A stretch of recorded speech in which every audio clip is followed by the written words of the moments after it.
Hi, everyone. This is Bill Holton with Field Trial Central. Tonight, I'm being joined by Mark McLean out of Georgia. We're going to get together and talk about not only the outstanding season that Mark had this year, but also kind of how he got started in the sport and give us a little history. And we're going to just kind of talk and see where this goes. You know, we're recording here, trying to get around and get to a lot of the trainers and field trialers and celebrities. Personalities in the sport and try to share this with everybody out there.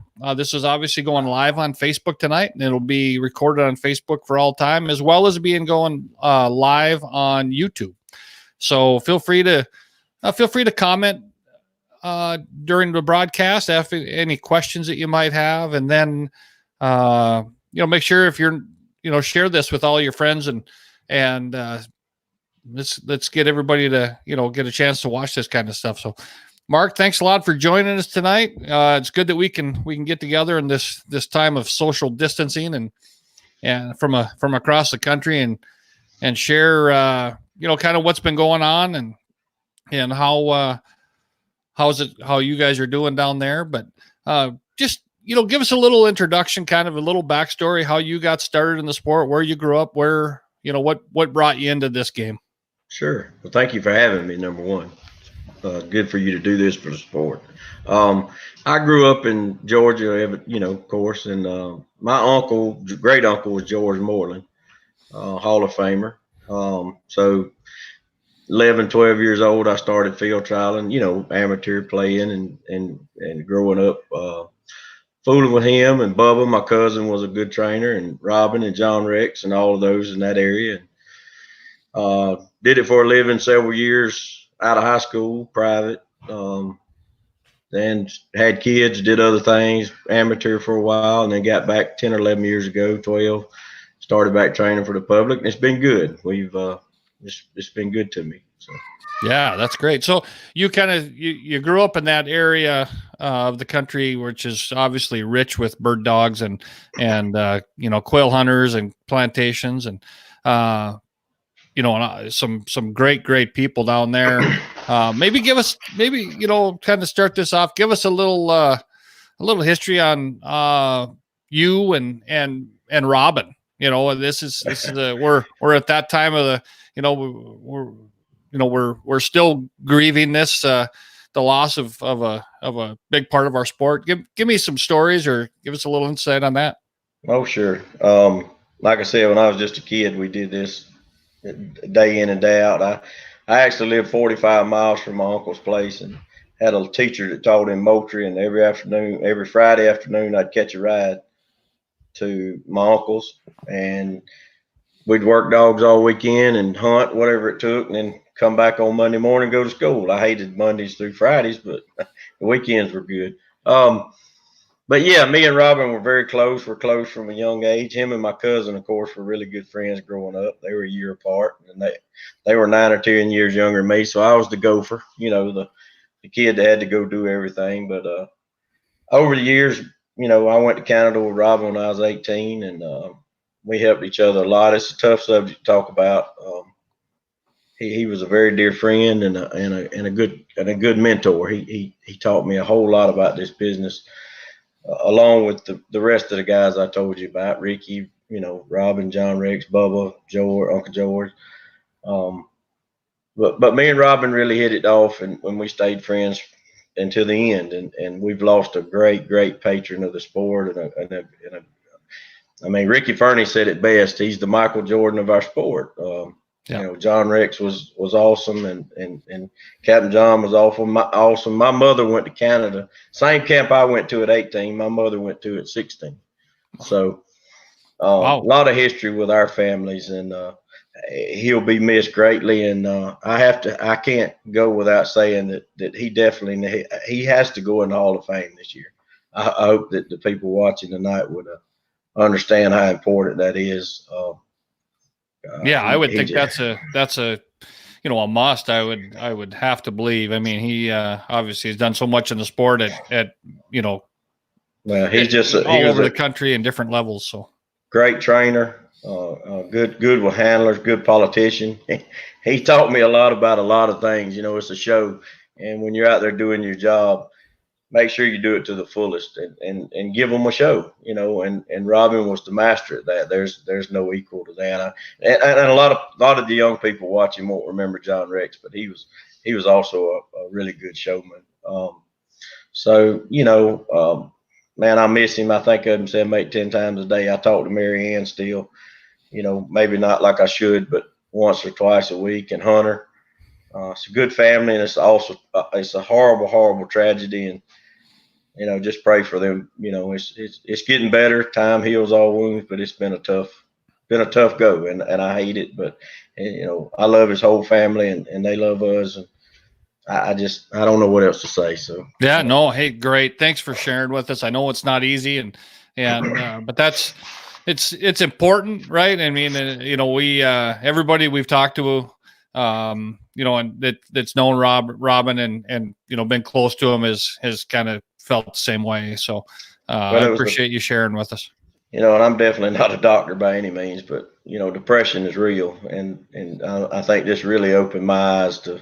And I was taught by my great uncle and them to, you know, pull it up and get going. You can get over it. It's not a, you know, you can just get up and go, boy. You can do it. And sometimes it doesn't happen that way. But anyway, I don't want to elaborate on that, but you know, but it's important. You know, it's it's real. It's a real event. It's real in the sport and outside of the sport. So, you know, we're just part of life, right? I mean, here in this sport, and you know, we're as susceptible to it as anybody else. So sure, what we're going through today is awful. I mean, you know, the whole world's in a turmoil, and it's easy to get depressed now, and you know, it's part of what we're all dealing with today. But yeah, and I guess you know, what I would say is even in this time here, you know, where we're social distancing and we're not staying as close to other people as you know, if you you know, it's still important to be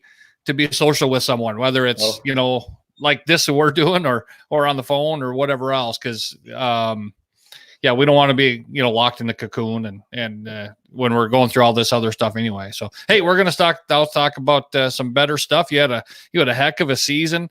I'm gonna unofficially, you know, say that, you know, you'll be the top dog handler of the year on the all edge circuit.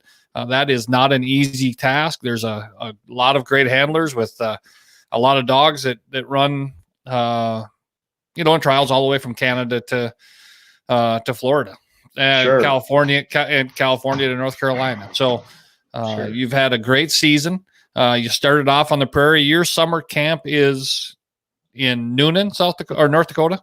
That's correct. Give me a little history how you got to Noonan. I know you obviously were in Canada for some time, and how you got into that area, and what time of the year you get there, and tell me a little bit about what you do there. Sure. We were, of course, when I went back public, and Robin offered up his camp, and we went for several years. My son, he's 30. He trains on a plantation, and so me and him went up, and it just got to be too much love in one camp, and so we split off. Steve Hurdle actually was at this camp, Fuzzy Smith, and Steve told me he was leaving, and we made contact with Pete and his family, and they graciously let us come in. It's been a great deal. Aaron Jacobson's another landowner up there. They've been really good to us, and I love going there. It's a fun time. Of course, you hate leaving home that long, but it's really good. Larry Huffman and Alan Vincent's just down the road, so we have a good time. And you know, bird numbers have been really good. And it's in the rougher country, and the crop country is not as good, but it's been good to me. Yeah. How many years have you been going to Noonan? 5 years okay. In Noonan. Yep. Yeah, it's really a neat piece of ground up there. There's a lot of good country. I know the birds have been pretty good. I, you know, spent a little time at Allen's camp, and yeah, that's fun. So this year, did you trial in Canada at all this year? I did. I went to Mortlack. Yes. Okay. And how'd that go? Good. I won the first championship, and my son got runner up. You know, I had to, you know, you can't let your boy take you. So I had to, you know, but he fussed. He kind of thought they gave it to me, but then he turned around and won the next one. So he had a great summer. That was his first championship, and I scouted for him, and it was awesome. So we had a great summer. Those guys, that's a hell of a field trial club up there. It's just as Shelton and his wife, and they do they do a great job. It's awesome. And the grounds there's so much history up there. Randy wasn't able to come this summer. I don't know what the problem was, but it was mainly just me and Andy and Tony Reynolds ran Robin's dog because he got sick and had to go home. But it was a good summer, and I always love going there. I hope we continue to get to go there. I know we're losing grounds fast, and I don't know what Shelton will do, but they do a hell of a job doing what they do. Yeah. So who won? Who'd you win with at Mortlatch? I won the trial with Lester's Private Charter. Okay. And my son got runner up with Touch's Blue Moon. Yeah. Okay. And then he won the next one with Blue Moon. So. Oh well, no, that's good. So then you came across the border back to the trials over at Allen's and Larry's. That's right. Yep. I can't remember the night which one I won. I think I won one with Malcolm Story, I believe, right. And then I got second and third with White Knight and Acers of Wild, and we placed a little bitch derby in the Derby Stakes. But we had a great summer. It was really good, and the trials were good to us there. Yeah. Yeah, that's super. So Malcolm Story, that's owned by Alex Richard. Rickard, yeah. Yep, out of Montana. So that's yeah. He's really had some great success with you handling his dogs. That's been great to see. Well, I'm very proud, but I'm nothing without a good team. And the scouts and the Keith Wright's breeding program, and then me allowing me to get some of those dogs. Ike Todd's is as good as it gets with young dogs. It's been good to me. So we got a good program. I hope we continue to do that. But it takes a whole team to put together a string like this. So where'd you go from when you broke camp? You headed to where? Came home, went to North Carolina, placed third in the Central Carolina with Malcolm Story, I believe. Yeah. And then on down to the Sunshine into Florida, got third with Gallatin Fire. Then back home here, Eddie Scholler has a Burnt Branch Plantation, and he hosts 2 trials there, the Black Belt, and then Will Dunn runs his trial there, the Bluegrass, and we won the Bluegrass with Mega Mike. It was good to see him to come back and place. So it was good fall, and then of course we had a little lull there, and then we really struck out and hit it hard after the Georgia runner up at the Florida top qualifier, Continental, won both championships at the Continental, Derby Championship and the All Age. I had never had very good luck at the Nationals, but it's a great venue, but just hadn't hit it there yet. So. Well, you got to get a little luck. Tell us about the Continental. That obviously was one that stood out to me. I don't follow the points every week in and out, but when I saw that you got both championships at the Continental, that really stood out. That had to have been a tremendous week for you. That was awesome. It was awesome. Matter of fact, I called Robin and I said, "Hey, cuz, how many times you done that?" He said, "Maybe once." And so it was good. Yeah, ran a derby that belongs to a man in Marcos, and he gets mad I can't ever pronounce his last name correctly, Pigeri, but he's a vet up in Missoula, Montana. Young dog we brought along, won the Derby Championship, then turned around and won the All Age Championship with Malcolm Story, and it was awesome. I just never, you don't dream about the history. Me being raised here, a lot of people don't understand the wild birds, the history at Dixie, and what we do as far as what we, the trials that we enjoy. The Florida and the Continental mean a lot to me, and that was awesome to pull that off. So.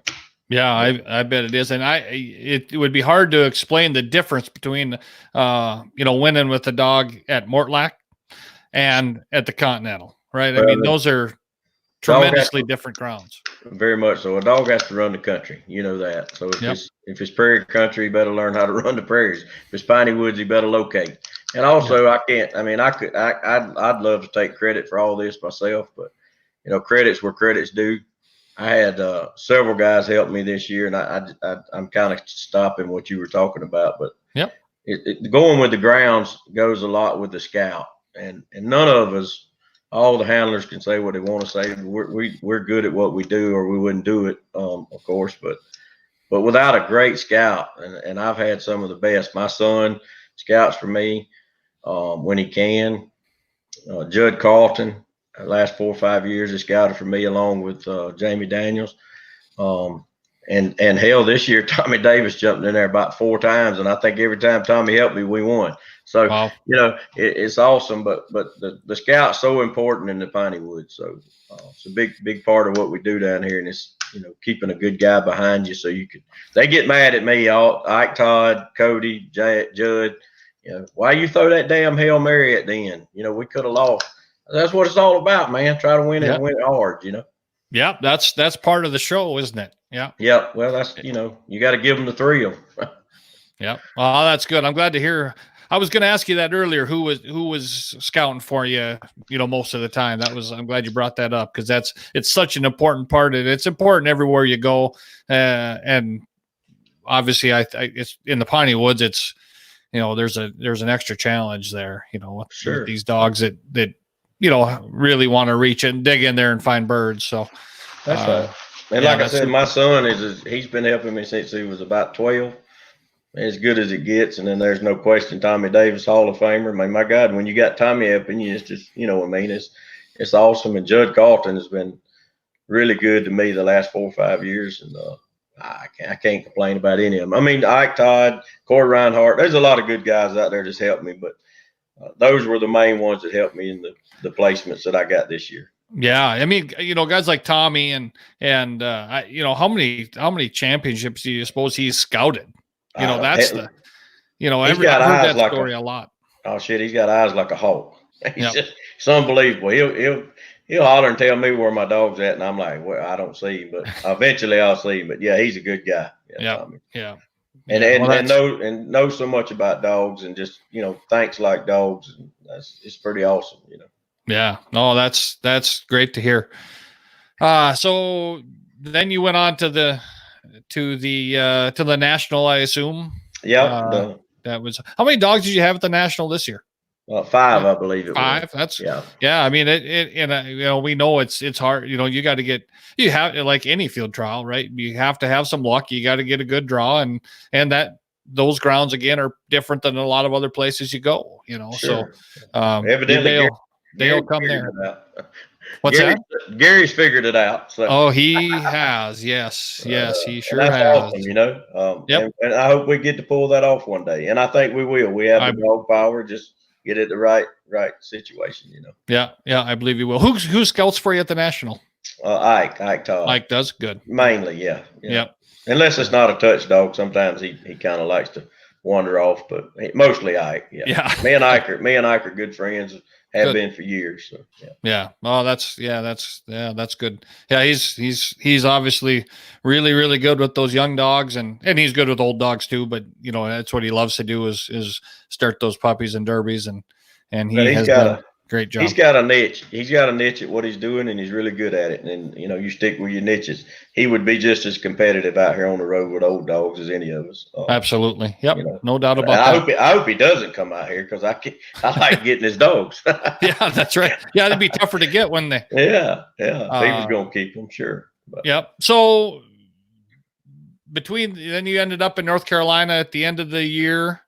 Anything between the national and North Carolina?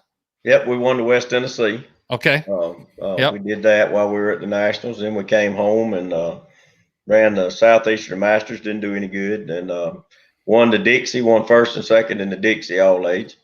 And that kind of, me and Randy were pretty close in points and needed to keep going. And Tommy was gracious enough to go to North Carolina with me, and we pulled that off with and that's another little touching story. But the dog I won the North Carolina with was Robin's dog. I saw that. Yeah. And the dog that I won runner up with, the setter, there was a lot of controversy on him on Facebook about whether Carl did the right thing or not with the dog. But in Carl's defense, the dog was on hold for Robin. And when Robin didn't make it out of his slump, the dog came to me. So that was a lot of reasons why the dog wasn't on the circuit early in the year. And I just wanted to clarify that because, sure, Carl did what he told Robin he to do, and Robin didn't make it out of the slump. And So Carl, I tip my hat to Carl for that. But he's got a great young setter, and dog did. We ran him, I don't know, 4 trials, and he placed runner up in 1. So we're tickled with him. Look forward to running him next year. So yeah, how many setters do you have in the string? just 1. That's the first setter I've ever placed. I kind of figured it might be. Yeah. Yeah, Ike asked me, he said, "You don't know what to do with a setter, do you?" I said, "Ike, I broke a lot of setters. I just never broke a field trial setter. A lot of hunting dogs, but yeah, this is a good young dog, and good. He's got yeah, a good I look future. forward to seeing him. I hope I get to see him sometime in the prairie this summer. So yeah, sounds like a good one. Yeah. So this is not the first year you've won the Handler of the Year, correct? No, won it 2 years ago. Yeah. Okay, super. And had dog of the year that year with Mega Mike too. So Mega Mike. Hey, we did have a question here. You might as well bring it up. Tell me, David Uphoff says, tell us about Touch's Mega Mike. Well, I mean, hell, his record speaks for itself. It's kind of hard to tell you. He's a great dog, a good bird dog, and a really fast dog. And his greatest quality is he's so damn smart. He's one of the smartest pointers I've ever fooled with. And I contribute some of that to Ike and the breeding with Keith. And Ike's dogs and me get along pretty good. I'll tell you a quick little story. There was a dog called Touch's Game Point years ago that I got from Ike, and we bought him, or Eddie Scholler actually bought him, and we ran him at the National Derby that year. And Ike came to me after I ran him, kind of critiqued me a little bit about the way I ran him. And I said, "Well, Ike," I said, "I tell you, buddy," I said, "it's like all the rest of them. They got to get used to my program. I don't got to get used to theirs." And he laughed, and of course, Game Point went on and won, 2 or 3 championships. So, he was a good dog, and Yeah, good. Yeah, it's going back to that setter? So, what have you noticed difference about working that field trial, that setter, than some of the pointers? He's got a hell of a lot of hair. He does have, They just got a lot more hair. No, setters in general are great dogs. I've had some of the best hunting dogs in the world with setters, and he is definitely a great bird dog, and he's really fast. But he has the endurance and the drive to go on and do what we want one to do, and that's to be a little bit independent and go. But he's also wants to check with you and go, stay with you.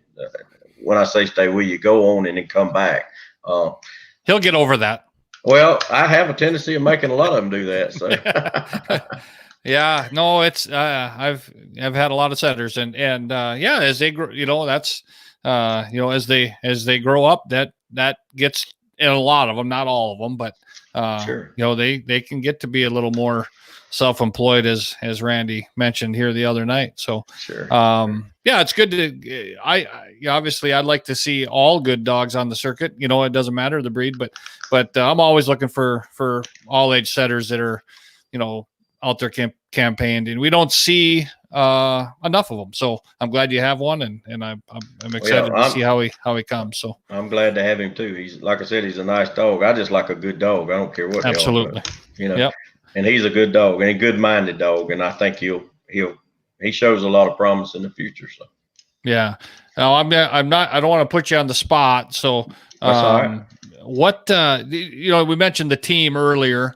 Give us a rundown on some of the owners. They're obviously a huge part of this team, and just give a shout out to a bunch of those guys. Sure. The my little saying is, we all try to come up with niches, and it's good dogs, great owners, and hard work make a good team. And I have great owners. Eddie Scholler's been with me since day one. Bruce and Karen Norton from Norman Park, Georgia, been with me since day one. Howard Brooks from Dayton, Tennessee, been with me since day one. Picked up Reuben Richardson later on, Dr. Reuben out of Montgomery, Tony Gibson, all great guys. And then Alex came on board, and Carl Owens, and now Jim Clark, and Baker Hubbard with the Georgia dog, the Georgia time dog. Yeah, just good people. Owners has got to understand that we move dogs around a lot, and when they're not at the top and you see potential, you ask them to stick with them. And when they don't have the potential, you ask them, let's do something different. And Yep. Having owners that understand that that's what we need to do to make their our profession better, but their dogs better, and all my owners are great with that. I've got multiple champions that I sell for hunting dogs because they fell to the bottom of the string for some reason or another, and they go with that, and then they're willing to try to find a good young dog to come on. And shit, I couldn't ask for a better group of owners than I've got. I hope I didn't leave anybody out, but yeah, no, it's always hard when you get thrown on the spot trying to remember them all, but they're all important, and I think they all know that. But it's good to get their name out there a little bit, and we see a lot of them in the field, obviously week by week, sure. but Marcos, it's important because they've been there a long time. Marcos from Montana. I yes, got the Derby. Yep. Yeah, he mentioned him earlier. Yeah, he came to me and wanted a young dog, and he had a great first year with him. So. And then I've got other owners that send dogs north, and they just I don't keep them or whatnot. But the amateur and the owner is what we got to have in this sport, or we won't have this sport. No, they're both very, very important. Hey, we got another question here. Okay. Joe Hopkins says, "What's the regiment for this spring, early summer for derbies heading into their first all-age season before head to the prairies to be finished?" I see. I can't see that. I'm sorry. That's all right. Well, we like to start and I guess he's asking me about my program, but I like to start the dogs that I can get early in the spring like this. And we burn all these plantations off this time of year and have ring arounds, and the birds are just awesome. And you can get those puppies really in a lot of birds and get them started going and stopping them a little bit if they're ready. And that kind of, forwards you ahead to the summer where you can really work on the patterns up north, and you already done some bird work. Then you start getting in those groups of chickens, young chickens, and then of course you could really start stopping them more and more, and everybody breaks. I tell all the young guys that go north with me that, everybody breaks in a different way. There's 1,000 ways to get started, and we all want to get to the top of the pyramid, and that one hole is the main one, and getting that dog a good, and that's where Ike Todd's so good. A lot of his young dogs just kind of are in submission. I was talking to Ike about this the other day, and but he has them from birth. A lot of the dogs that we get, I say we, other trainers, haven't had the background that those dogs had. So when you get north, you got to figure the dog out and figure out how to make it, what it needs to be, but better, make it better to bring it home. Sometimes you don't accomplish it. Other times you don't get as much done as you'd like to get done, but you just got to work with each individual dog and see what, I had a little bitch this year, that Nilo's Feathered Indian Dot bitch.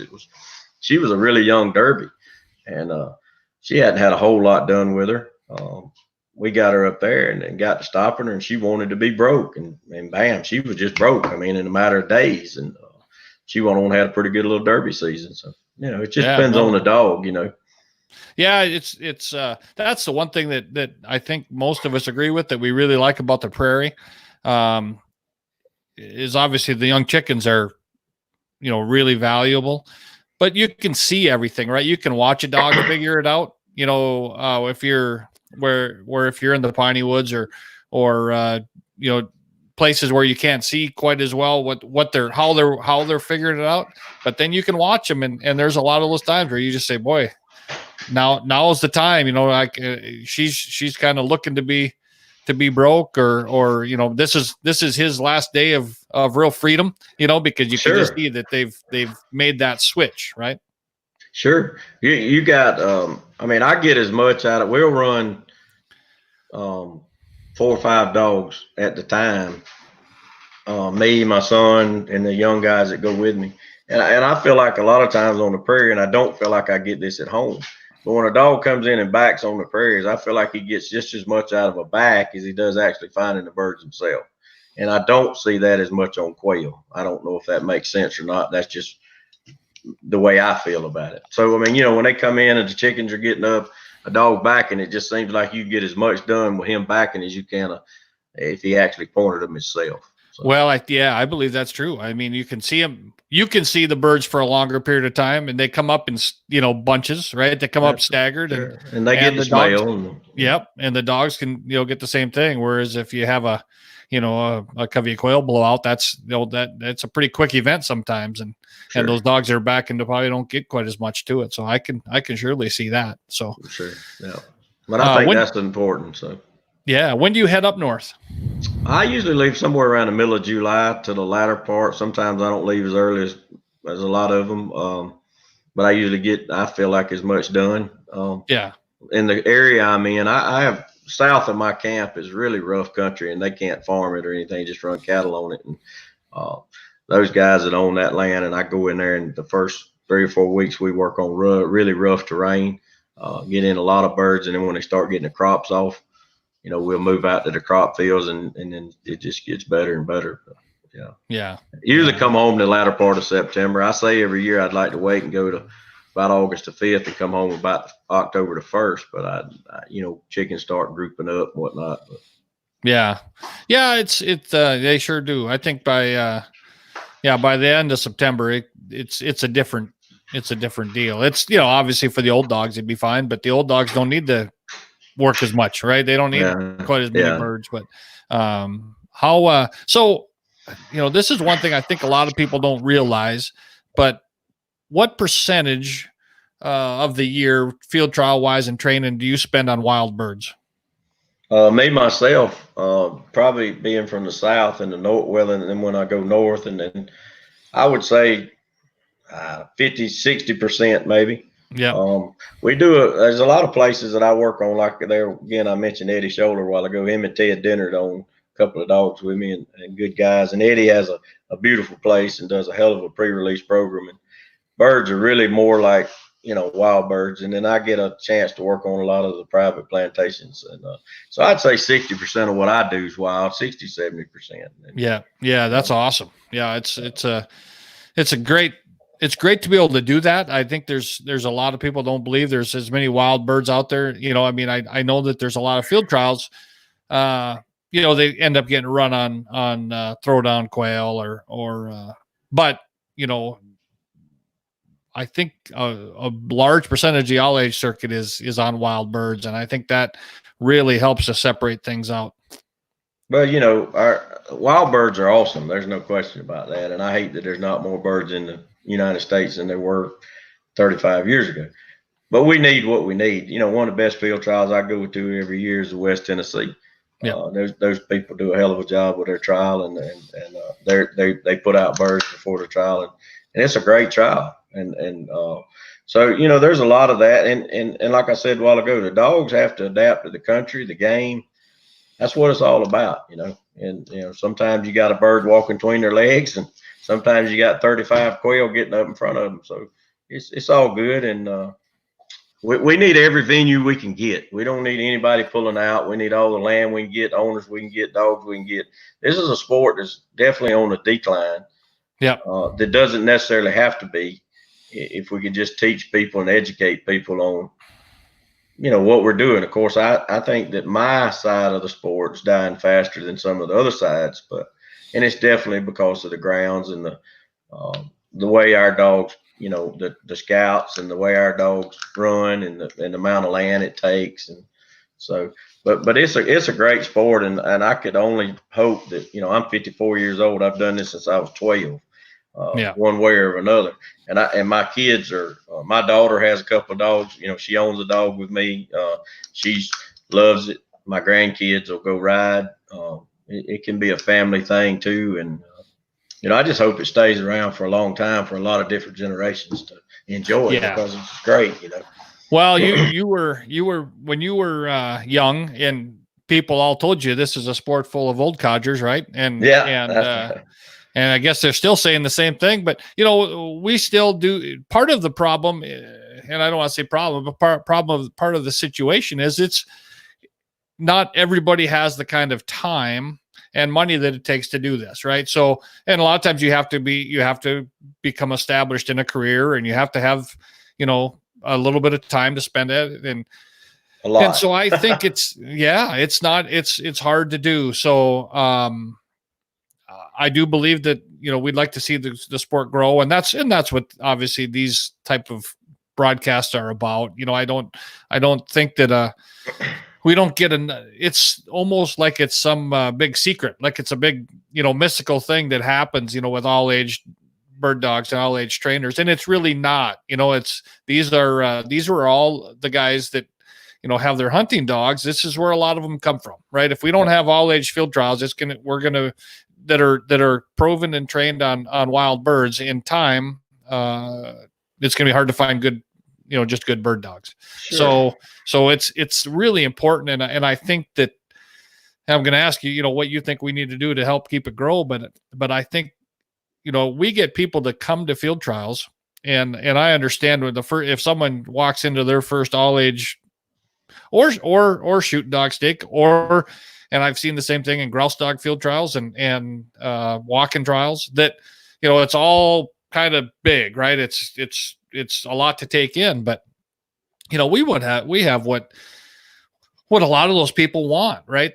We get chance to get outside and watch dogs run and find and point birds and do it right, as well as the opportunity to be, around, animals, horses, and in great country. I mean, some of the best country in the world. I mean, they're, it's really tough to beat, a place like Mortlack or up at Columbus or down in South Dakota, all over the prairies, plus and all the way down to, to Dixie. So sure, we definitely get to see a lot of God's creation. It's a beautiful, beautiful place. But back to the trying to figure out how to save this thing. I kind of like to say sometimes, and you might think this is crazy, but you can be a weekend hacker, like a golfer, and just want to just hack around and go to the one course trial and sit around and have a beer or two and run your dog and have a big time.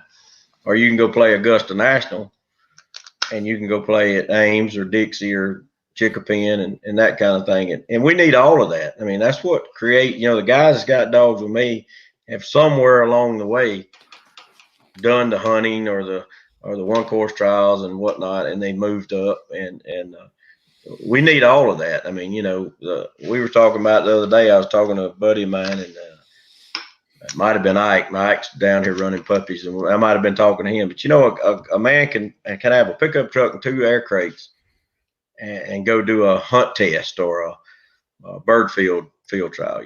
Where he comes to do what I do, he needs a horse trailer, horses, and it gets more expensive. So, but those guys that fall in love with the hunt test are the guys that come on and want more out of the sport. And that's what we need. We need good ambassadors of the sport. I'm just going to sit here and tell you that I'm not one of the ones that hadn't pooched his mouth out and acted like I shouldn't have acted at times. But overall, I try to be better. And as you get older, you get better at that stuff. And, showing the new people that this is a good family and a good sport. And, the field trial family, my field trial world has been great to me for 35 years or so. My wife doesn't care anything about a dog or a horse, doesn't care about going to a field trial. My kids love it.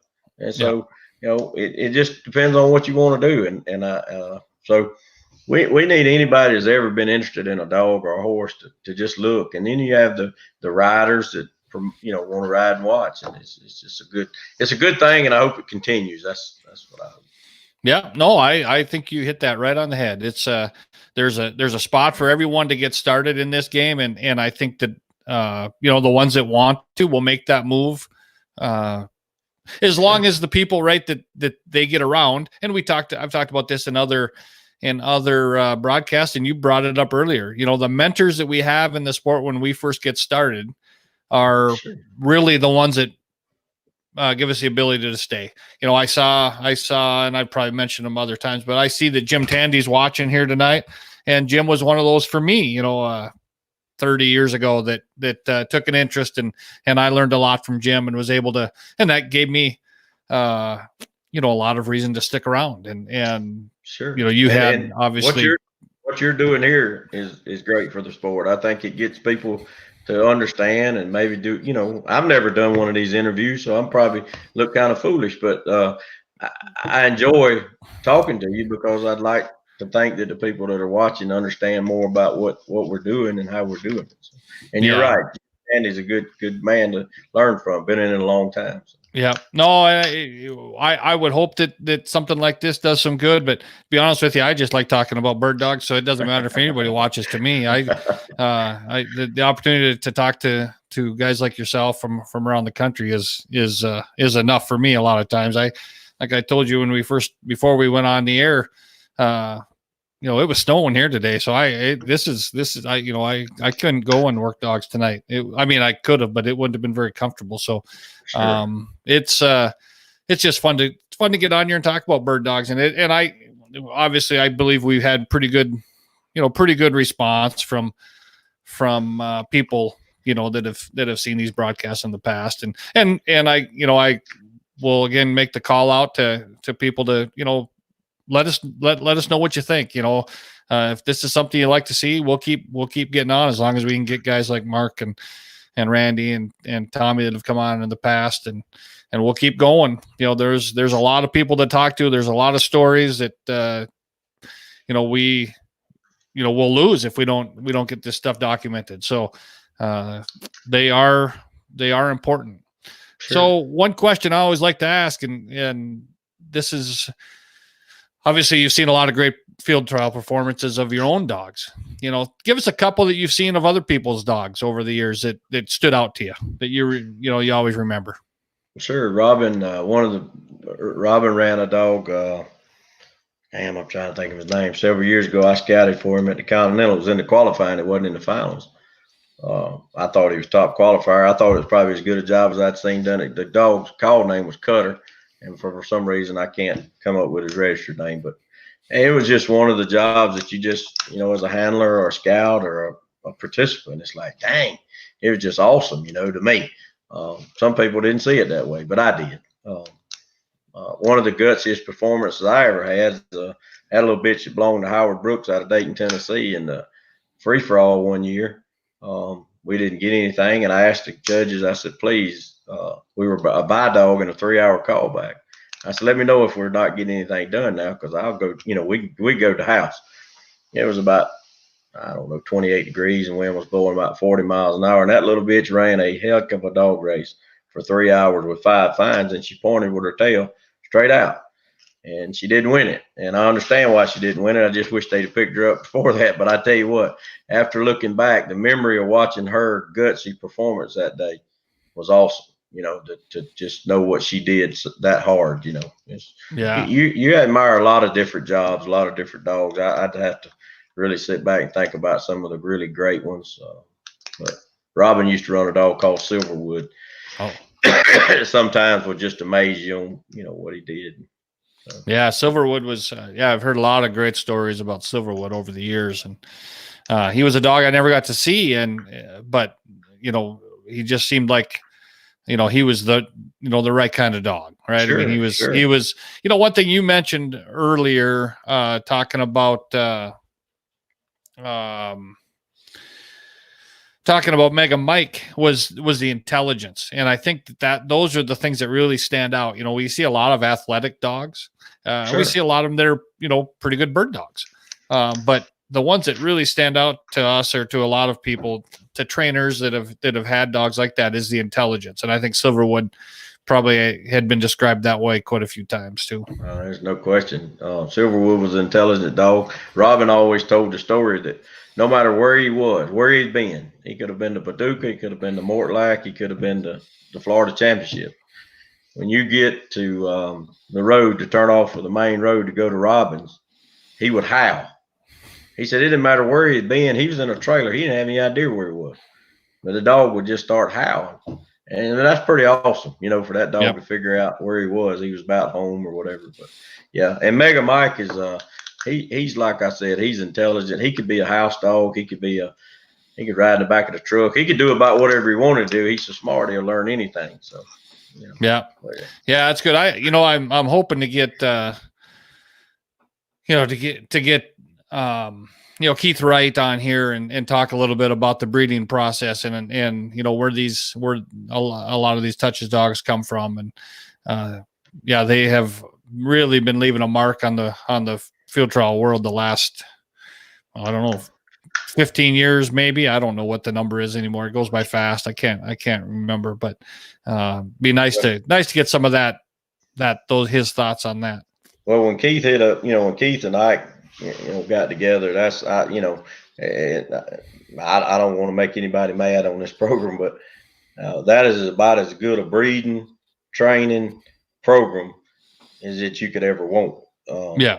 You As know, there's ever been. Yeah. yeah, and then he's led other people into that. You know, Ike works dog. Eddie buys a lot of dogs from Keith, and then I get a lot of dogs from Eddie. And you know, it's a chain, and it's a good damn chain. Let me tell you.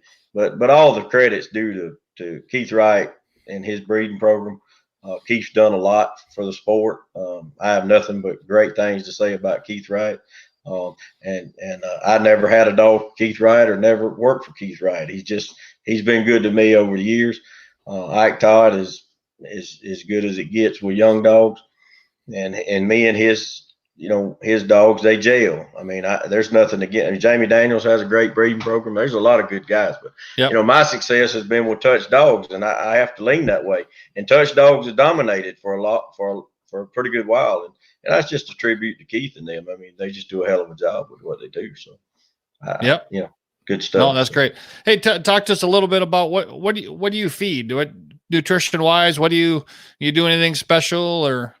Well, Eddie Scholler owns Plantation Supply in Albany, Georgia, and they've been really good to me. A lot of good products. And Eddie developed his own feed about 3 or 4 years ago. It's called PSI Breakaway Brand. Okay. I've been feeding it for years, for 3 or 4 years now. Great success. I love the feed. You know, Purina's good to the sport. I don't want to down Purina, but it's it's what's worked for me. And like I said, Eddie and his staff have been good to me. They sell a lot of different feeds, but his house feed is what I feed, and it's been good for me. So yeah, okay. And they've been good to me. So yeah, good to hear. So if anybody wants to get a hold of you, they got a dog they want to send north, or someone get a dog evaluated, have a question, what's the best way to get a hold of you? Just cell phone. My number is 229-873-1349. I probably don't advertise enough. I'll have an ad coming out here pretty quick for my summer program. We got so busy tied up this year with my trying to get the handler sewed up. And I'll be honest with you, I just forgot to run my puppy program. So just didn't do much in the spring, but I was wore out. So, you stay on the road a lot. It's tough on your family. And my wife's very supportive of me. And it's kind of, you didn't ask this, but I'm going to tell you, I guess about 12 years ago, I walked in one day and we own a tire company and a small tire business. And I just told her, I said, honey, I'm going back to training dogs. I'm done. She said, what about the tire store? I said, I don't know. Do what you want to do with it. Sell it, keep it. She said, well, I'm going to sell it. I'm not going to run it. I said, okay. Next morning she got up. She said, I reckon I better keep that store at. And I said, I think I would. And so my daughter runs it now. So she's been very supportive. And, I was at the age, 42, 43. I thought if I was going to do it, I better get back out and do it. So it's been, it's been great. And she's the love of my life, and she keeps me going. So I can't say much bad. Yeah. Yeah. That's awesome. I don't know. It's a story a lot of people have heard, but I was training quite a few years ago, and my son was about 10 at the time. And we came and we spent a month on the prairie out in that Carson area. And we were living in Minnesota at the time, and I came home with Isaac was with me, and he said to his mother, man, North Dakota is awesome. The people are so friendly. There's birds everywhere. And she looked at him and she said, well, maybe we should move there. There you go. Yeah. So here I'm stuck. I'm on the prairie. So it's awesome. But that's just a story to say, you can't do this without a supportive partner. And you're obviously very lucky to have that as was I. So yeah, very, very fortunate. 34 years, I believe. So yeah, she's tolerated a lot out of me. So yeah. Well, I believe so. Yeah. That doesn't surprise me. So, yeah. All right. Well, I've kept you for almost an hour here tonight, and I really appreciate you coming on. And, to everybody else, make sure that you get out there and share this out with your friends and, bird dog buddies, hunting buddies. Let them see kind of, who we're dealing with in this sport. Obviously we deal with a really high quality of people, that are great with dogs and love dogs and love to this sport. So make sure you share this video with, whether it's on YouTube or on Facebook and get the word out. We really appreciate Mark coming on, and Sure. we're gonna see you sometime this summer, I'm sure. And Sounds good. yeah, if there's anything, you ever got any questions, give us a holler. And that's about all I have tonight. Mark, you got any last words? No, thank you for doing this. Thank you for having me. I appreciate it. No, you bet. Everybody stay safe, and we will see you down the road. Thanks. I'm going to end this here.